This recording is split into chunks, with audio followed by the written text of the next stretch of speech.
an X marked on the floor where I'm supposed to stand. It's difficult for a wanderer to stay in one spot. It's good to see you here, again, the ones I can see, and we welcome everyone to the service. Appreciate the guests who come from time to time and the home folks who come from time to time. God bless you for your faithfulness. It would be easy to say, let's just stay home. Oh, I'm the only one that thinks that from time to time?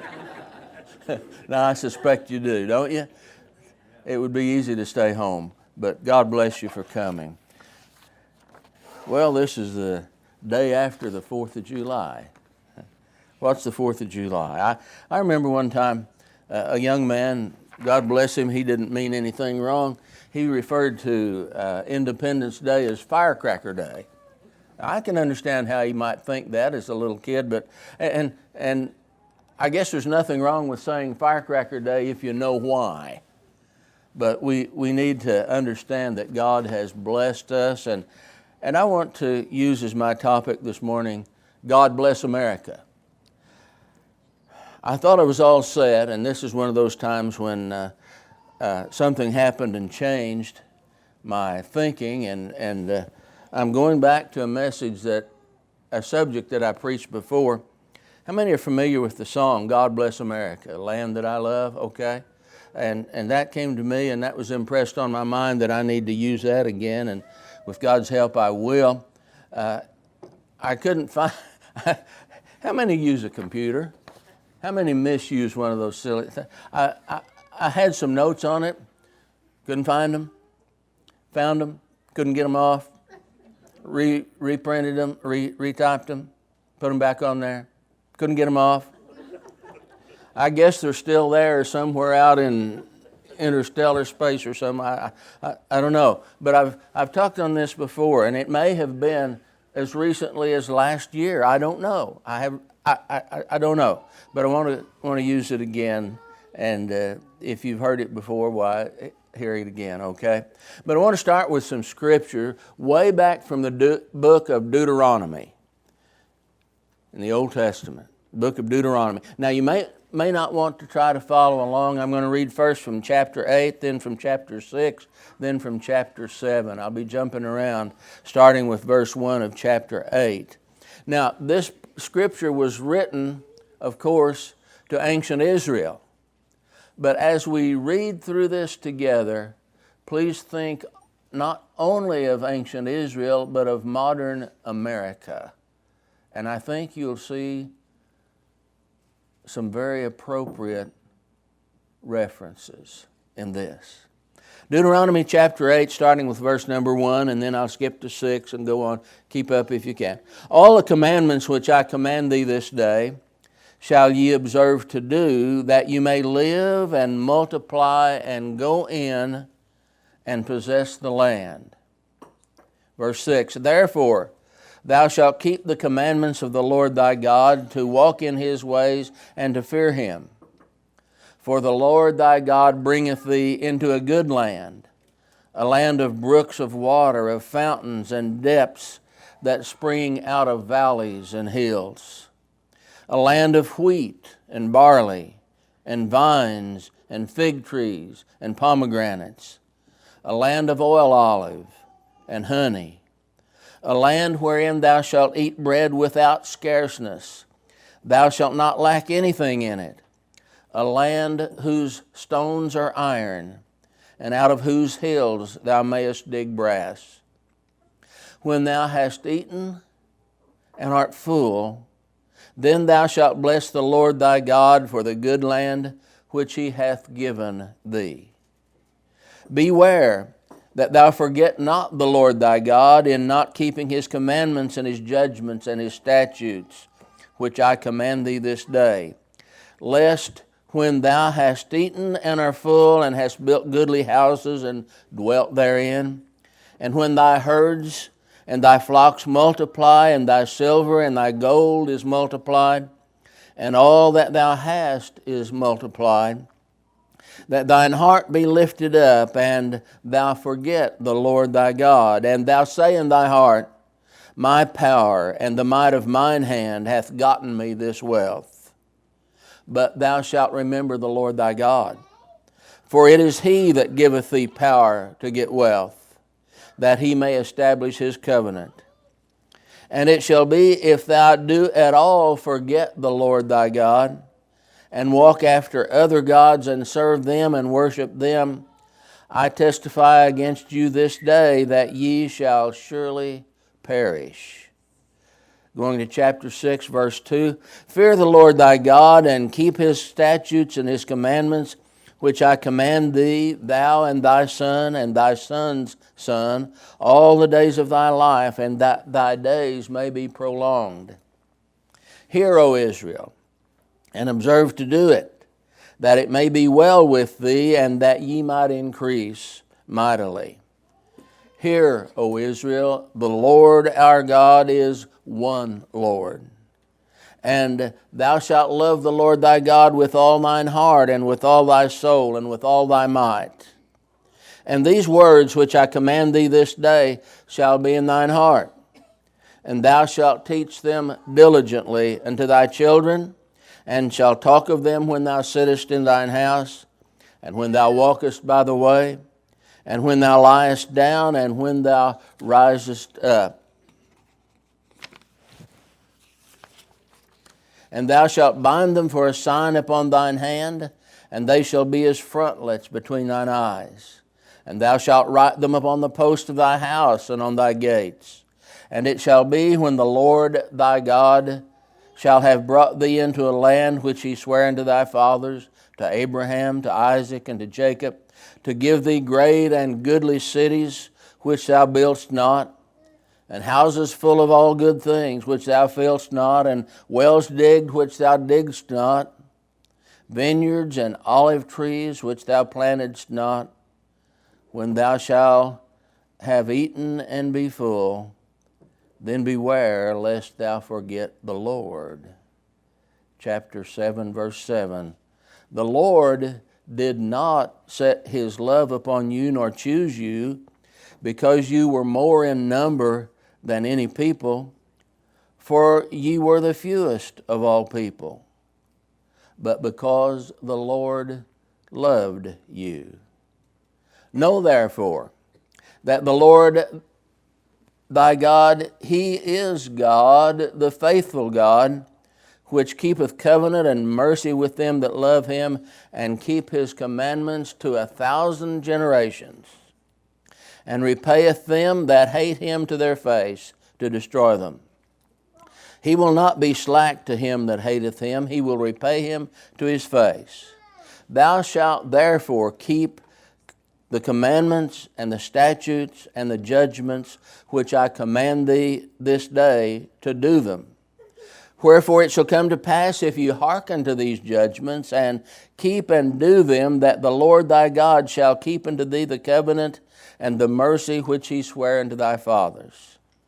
And He will love thee, and bless thee, and multiply thee. He will also bless the fruit of thy womb, and the fruit of thy land, thy corn, and thy wine, and thine oil, and the increase of thy kine, and the flocks of thy sheep. Thou shalt be blessed above all people. And notice this, and the Lord will take away from thee all sickness, and will put none of the evil diseases which thou knowest upon thee.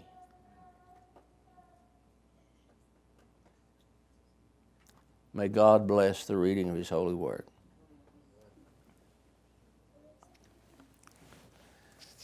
The song I referenced at the beginning, God Bless America, is well known, and it's popular, and they sing it at baseball games, I understand. I think it'd be appropriate if it was sung in the churches, particularly this morning. I want to take the words of that song. Let's start with the first phrase. We're going to take it a phrase at a time. God bless America. From 2 Chronicles 7:14 we find this: if my people, which are called by my name, will humble themselves and pray and seek my face and turn from their wicked ways, then, God says, will I hear from heaven and will forgive their sin and will heal their land. Well, Israel was a people called by God's name, but let me suggest to you that we also have been a people called by God's name.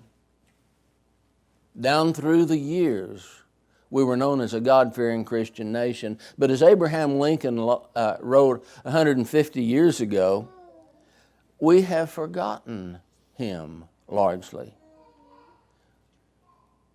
Lincoln's call of the nation to prayer said this: we have been the recipients of the choicest bounties of heaven.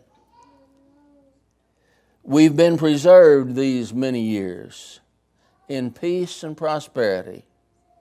We've grown in numbers and wealth and power as no other nation has grown ever before. But we have forgotten God. We've forgotten the gracious hand which preserved us in peace and multiplied and enriched and strengthened us. And we have vainly imagined in the deceitfulness of our hearts that all these blessings were produced by some superior wisdom and virtue of our own. Intoxicated with unbroken success, we've become too self-sufficient to feel the necessity of redeeming and preserving grace, too proud to pray to the God that made us. It behooves us, the President said, it behooves us then to humble ourselves before the offended power, to confess our national sins, and to pray for clemency and forgiveness. And what was true in Abraham Lincoln's time 150 years ago, I believe is very true this morning. We've become proud and we've become haughty and we've forgotten our roots. We had a president who said one time, not too awfully long ago, that we're no longer a Christian nation, and he was quoted in Cairo as saying America might be called a Muslim nation. We've turned away from God's law and commandments, and we want to walk our own way.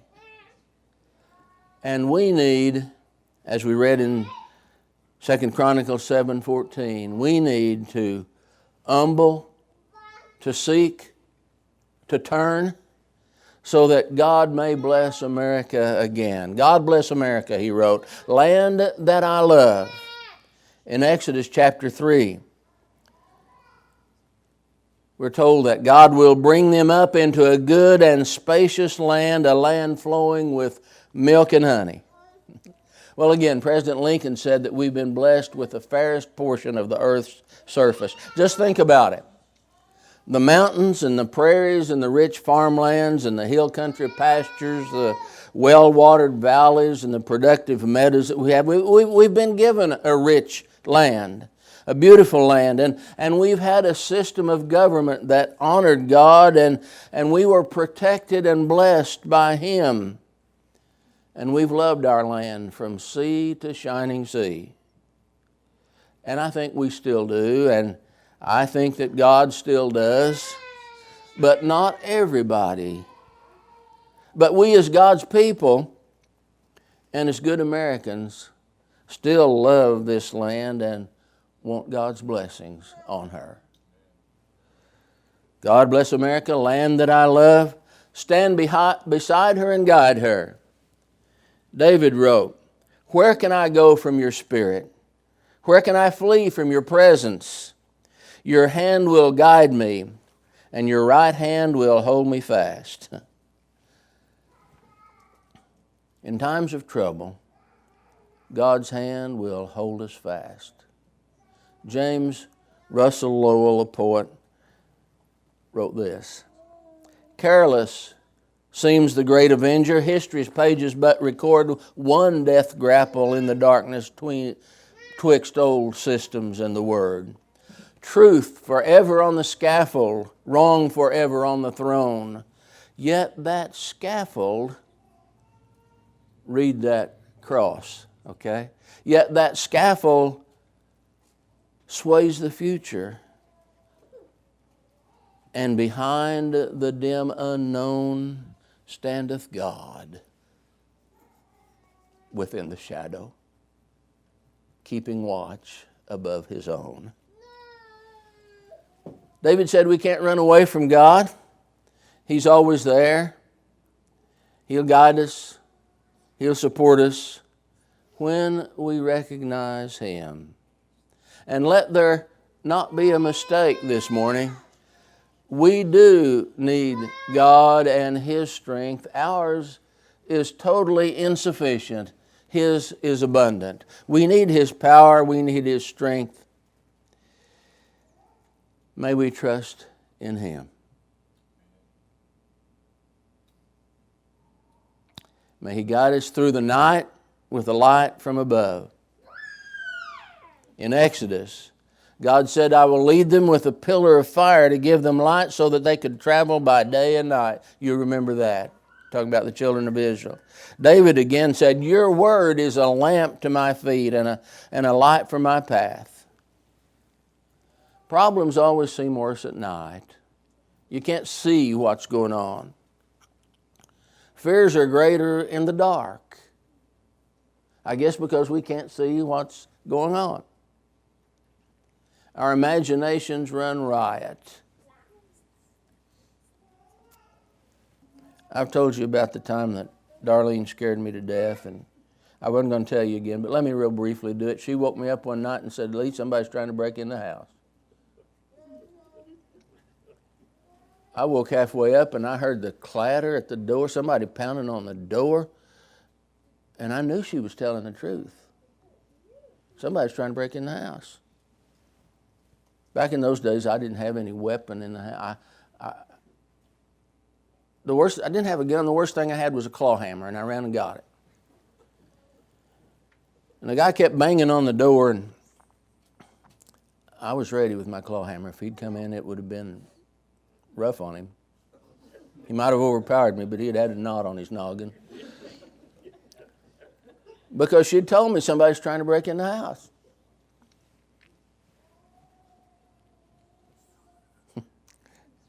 Our bedroom was here. There was a window at the head of our bed, a window here on the sides, 2 doors here, and then 2 doors from the other rooms. 4 doors right here on the front porch. Strangest way to build a house. I mean, anybody could get in and out anywhere. And he was pounding on our door, and I stood there with the hammer. And then I managed to get a glimpse, and right down there at the door lay old Butch, our dog, scratching fleas and pounding against our door. But my imagination, with her encouragement, my imagination was sure that someone was coming in to get us. Sir Bobby Burns, Scottish poet,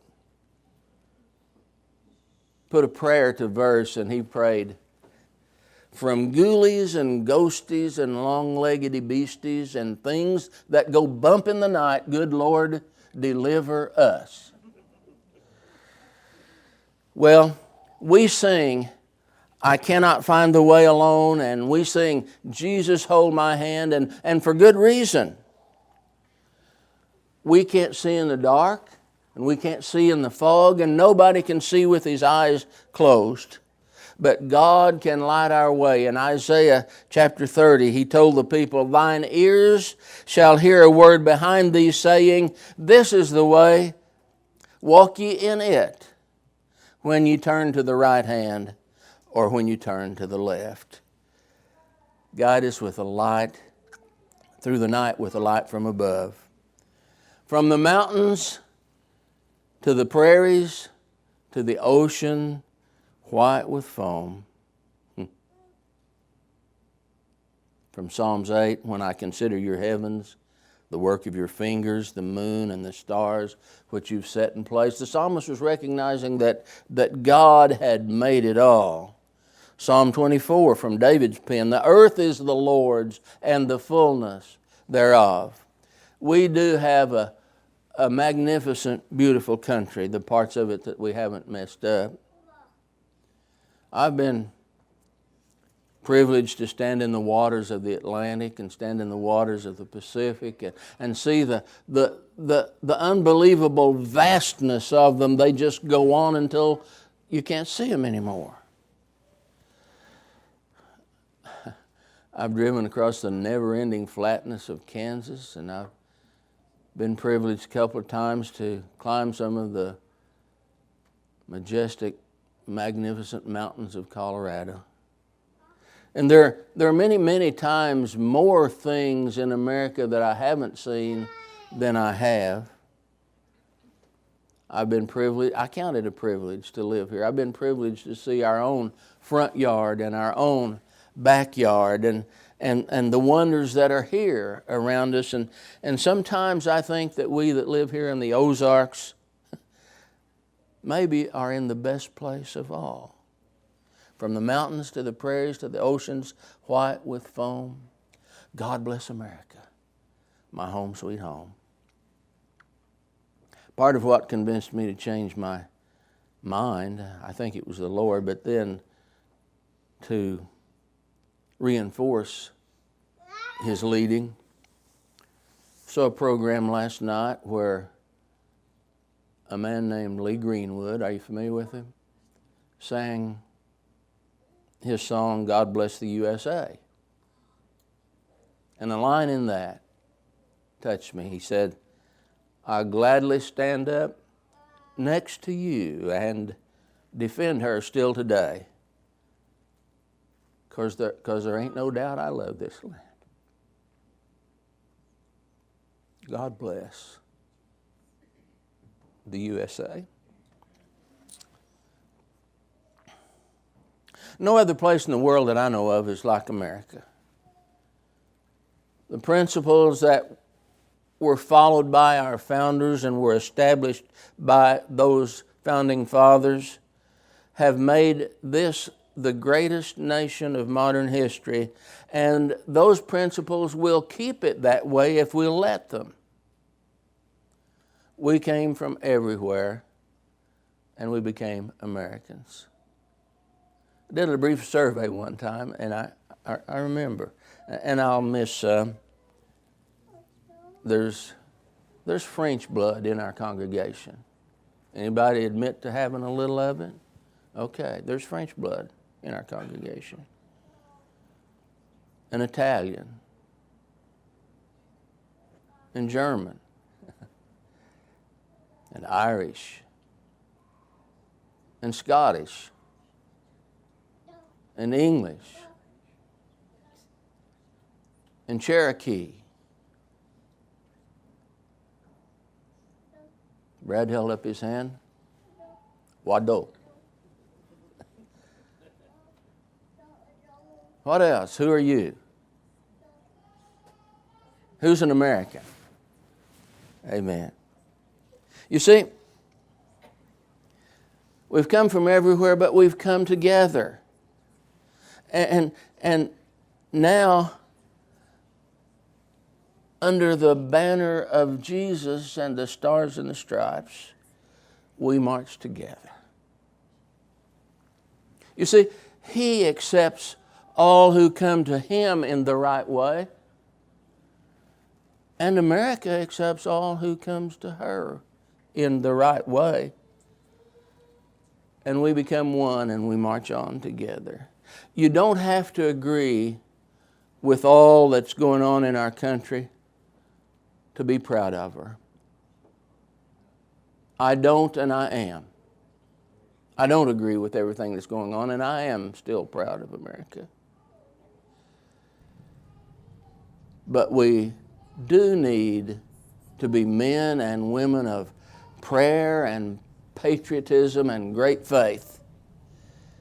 And that's our nation's only hope. God bless America. The Lord bless thee and keep thee.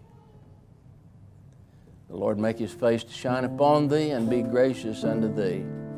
The Lord lift up his countenance upon thee and give thee peace.